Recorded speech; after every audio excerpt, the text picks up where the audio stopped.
नमस्कार, मैं हूँ रीमा जायसवाल।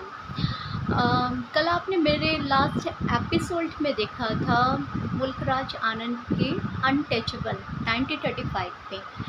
इसके आगे हम लोग देखेंगे कि यहाँ पर अनटचेबल में एक बहुत ही मेन कैरेक्टर रहता है जिसका नाम रहता है बाखा। बाखा जो रहता है वो एक स्वीपर बॉय रहता है, मतलब जो रोड वगैरह साफ़ करते हैं वो रहता है, और साथ में वो टॉयलेट्स वगैरह भी लोगों के घर के साफ़ करता था।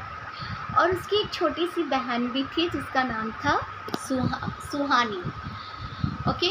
एंड उसके फादर का नाम था लाखा। लाखा जो था वो थोड़ा सा नहीं, मतलब बहुत ही ज़्यादा एक तरह से कह सकते हैं आलसी था।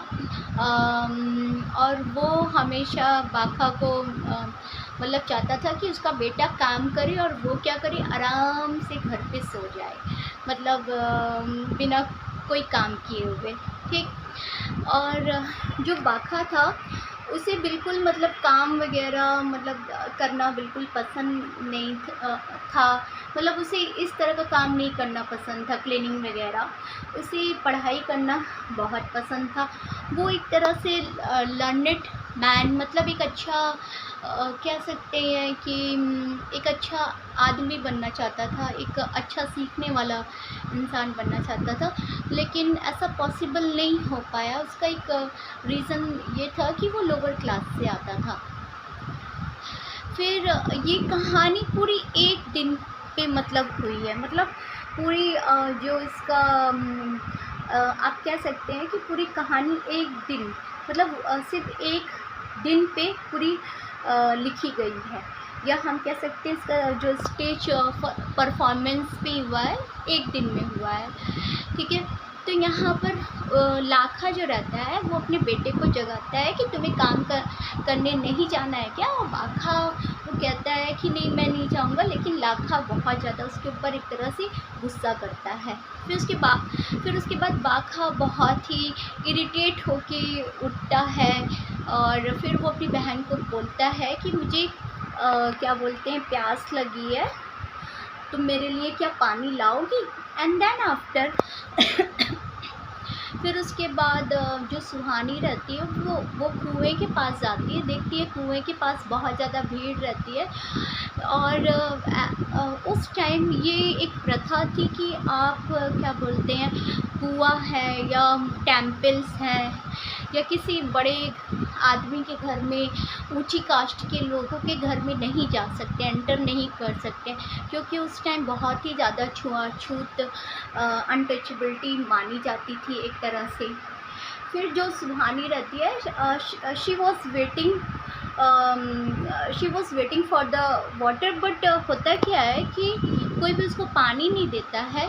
फिर उसके बाद एक पुजारी रहता है, और वो क्या बोलते हैं, वो कहता है कि ठीक है, मैं तुम्हें पानी दूंगा, लेकिन मेरी एक मतलब शर्त है कि तुम्हें टेम्पल में, मतलब मंदिर में आके साफ़ सफाई करनी होगी। फिर उसके बाद क्या होता है कि वो एक तरह से बोलती है ठीक है, क्योंकि उस टाइम होता नहीं है कि हमने आपके लिए कुछ किया है तो आप भी कुछ करेंगे, या इस टाइम भी ऐसी ये सारी चीज़ें होती है ना कि मैंने आपके लिए कुछ किया तो आपको भी मेरे लिए कुछ करना होगा ना। तो एक कहते नहीं है गिव एंड टेक, कि ये सारी चीज़ें होती हैं। फिर उसके बाद यहाँ पर क्या होता है कि वो जाती है मंदिर साफ़ करने, और वहाँ पर वो जो पुजारी रहता है, उस पुजारी का नाम रहता है काली शरण। ठीक है। वो जो पुजारी रहता है वो एक तरह से सुहानी को मतलब फिज़िकली असॉल्ट करता है, और एंड देन आफ्टर वो मंदिर से बाहर निकलती है रोते हुए। वो वहाँ पर सीढ़ियों पे बैठ जाती है, और तभी बाखा वहाँ से गुजरता रहता है, और वो देखता है कि उसकी जो सिस्टर रहती है वो रो रही है। फिर उसके बाद वो पूछता है कि तुम क्यों रो रही हो, और वो बोलती है कि जो पंडित है उसने मेरे साथ गलत हरकतें की हैं। फिर उसके बाद बाघा को बहुत गुस्सा आता है। वो कहता है कि अभी मैं इसको बताता हूँ, लेकिन सुहानी उसे रोक लेती है, क्योंकि ऐसा इसलिए रोकती है क्योंकि उस टाइम ये सारी चीज़ें बहुत कॉमन थी। मतलब एक तरह से जो लोअर कास्ट थे वो बहुत ज़्यादा ह्यूमिलिएट किए जाते थे, बहुत ही नीची नज़रों से देखे जाते थे। अगर वो कुछ छू लेते थे तो लोग उसको मतलब उस चीज़ का बहिष्कार कर देते थे। ये सारी चीज़ें बहुत कॉमन थी टेम्पल्स में, या लोअर कास्ट के लोग अपर कास्ट में मैरिजेस नहीं कर सकते थे। इवन नाउ डेज़ भी कभी कभी आपको सुनने को मिल जाएगा, बट अब ये चीज़ें बहुत मतलब अब हम लोग एक मतलब मॉडर्न सेंचुरी में रहते हैं, तो ये कह सकते हैं कि ये सारी चीज़ें एक तरह से बहुत कम हो गई हैं। फिर उसके बाद वो अपने भाई को बोलती है नहीं ऐसा नहीं करना है। फिर वो बोलता है ठीक है तुम जाओ घर, मैं खाने वगैरह का इंतज़ाम करता हूँ, ठीक है। आगे का इसका जो नेक्स्ट पोर्शन है वो कल मैं आपको एक्सप्लेन करूँगी।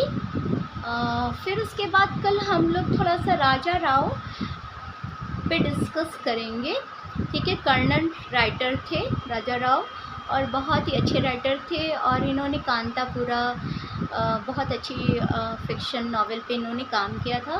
सो we will discuss tomorrow this novel also together. Okay, thank you, नमस्कार।